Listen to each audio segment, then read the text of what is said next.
नमस्कार। BA part first Indian music paper 2 में वाद्यों के अध्ययन में आज हम बात करेंगे मृदंग या पखावज की। सबसे पहले हम इसके बारे में जान लें कि इसकी उत्पत्ति किस प्रकार से हुई है। नटराज शंकर का डमरू सबसे प्राचीन अवनद वाद्य है। उसी के आधार पर मृदंग की उत्पत्ति हुई है। मृदंग की प्राचीनता का प्रमाण ऋग्वेद से मिलता है हमें। इसमें वीणा, मृदंग, वंशी और डमरू का वर्णन आया है। पुरातन काल में मृदंग को पुष्कर वाद्यों की श्रेणी में रखा जाता था। ऐसा भरत मत के ग्रंथों में वर्णन मिला है। पुष्कर वाद्य देवताओं के बहुत अच्छा लगता था, यानी कि यह पुष्कर वाद्य जो था वह देवताओं को अति प्रिय था। इसकी ताल के साथ साथ उनका नृत्य हुआ करता था। इसका प्रमाण अनेक प्राचीन मूर्तियों तथा चित्रों द्वारा मिलता है। प्राचीन पुष्कर वाद्य कई प्रकार के होते थे, जैसे हरितकी, जवाकृति, गोपुच्छाकृति आदि। हरण के आकार जैसे पुष्कर को हरितकी कहते थे, जब जौ के आकार से मिलता जुलता पुष्कर जवाकृति कहलाता था। और गाय की पूंछ के निचले गुच्छे से जिसका आकार समता रखता था उसे गोपुच्छाकृति नाम दिया गया। पखावज, मुरल, मुरज, मर्दल ये नाम भी मृदंग के ही हैं, यानी कि पखावज और मृदंग एक ही वाद्य है। प्राचीन काल में इसे मृदंग कहा जाता था और जैसे जैसे इसका विकास होता गया इसे पखावज कहा गया। इस प्रकार के विभिन्न नाम और उनकी आकृतियों का वर्णन विभिन्न ग्रंथों में मिलता है। मृदंग का विशेष प्रचार दक्षिण भारत में रहा, जिसे वहाँ मृदंगम कहा जाता है। कुछ समय बाद उत्तर भारत के संगीतज्ञों ने मृदंग से मिलता जुलता प्रकार बनाकर उसका नाम पखावज रख लिया। पखावज पर अनेक कठिन तालों का प्रयोग हुआ करता था। चौताल, धमार, ब्रह्म, रुद्र, विष्णु, लक्ष्मी, सवारी इत्यादि तालें इस पर बजाई जाती थी।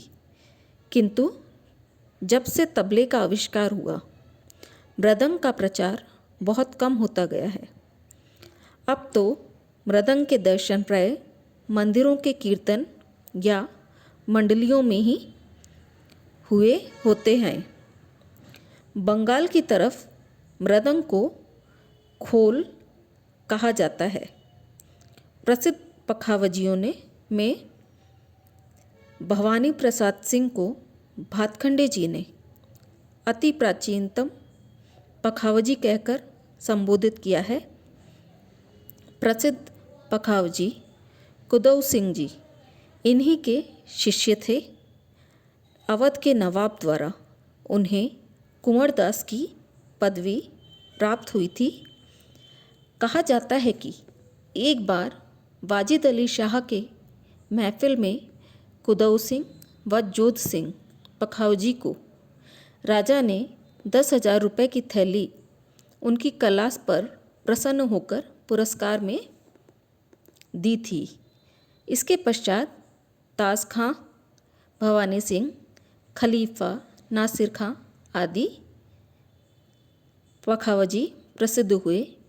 इनके अलावा पखावज के मुख्य कलाकारों में नाना पानसे, मक्खन जी, घनश्याम जी, पर्वत सिंह जी गुरुदेव पटवर्धन, गोविंदराव, देवराव, बुरहानपुरकर, अंबादास पंत आगले, अयोध्या प्रसाद, सखाराम, पुरुषोत्तम दास और राजा छत्रपति सिंह, रामाशंकर पागलदास, अर्जुन सेजवाल तथा गोपाल दास आदि के नाम उल्लेखनीय हैं।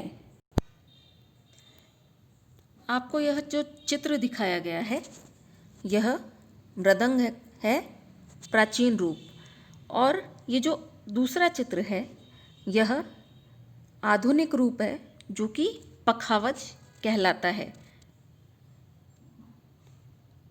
मृदंग और पखावज में समानताएं हैं बहुत अधिक। अब हम पखावज की या मृदंग की बनावट के बारे में बात करेंगे। दायां तबला और बायां डग्गा दोनों के निचले भाग मिलाकर एक जगह ढोलक की तरह रख दी जाए तो वह पखावज जैसा रूप ही बन जाता है। अर्थात जो पखावज की जो उत्पत्ति हुई है वह मृदंग के दो हिस्से करके बनाई गई है। तबला और पखावज में एक भेद तो यह है कि पखावज में दायां और बायां अलग ना होकर दोनों का आकाश यानी कि पोल यानी कि ऊपर का जो भाग होता है, हमने पिछले जो तबले में हमने आपको बताया था, तबले का वर्णन जो था उसमें जो लगी ऊपर जो तबले चमड़े से मढ़ा हुआ हिस्सा था वो उसके बारे में हम बता रहे हैं। दोनों का आकाश अर्थात पोल एक ही है।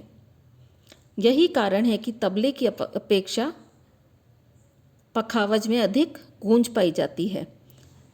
हम इस तरह से बता सकते हैं कि तबले के दो हिस्से होते हैं इसलिए उसमें गूंज थोड़ी कम होती है, और पखावज पूरा एक ही वाद्य होता है जैसे कि हमने आपको चित्र में दिखाया था अभी।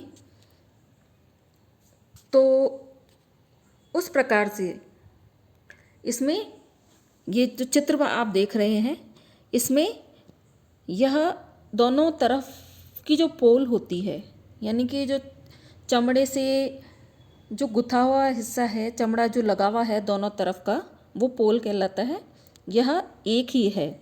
इसी कारण से पखावज में गूंज अधिक पाई जाती है क्योंकि एक तरफ थाप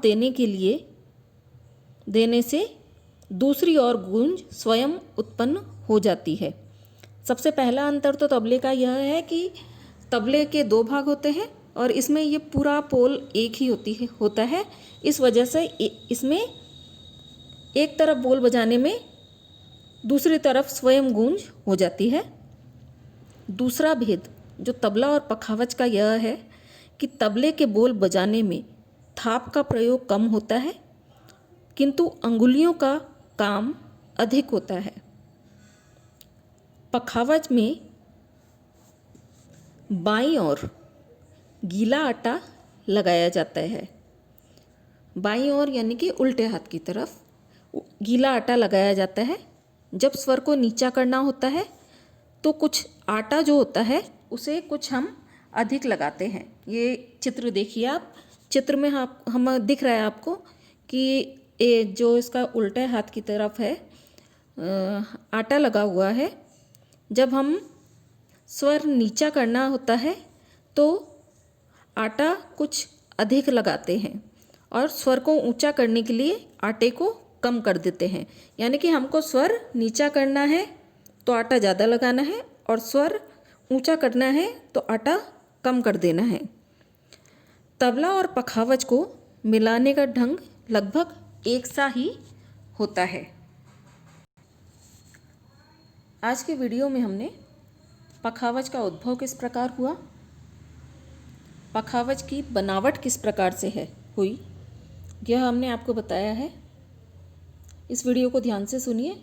अगर कुछ समझ ना आए तो आप हमें कमेंट बॉक्स में लिख सकते हैं। धन्यवाद।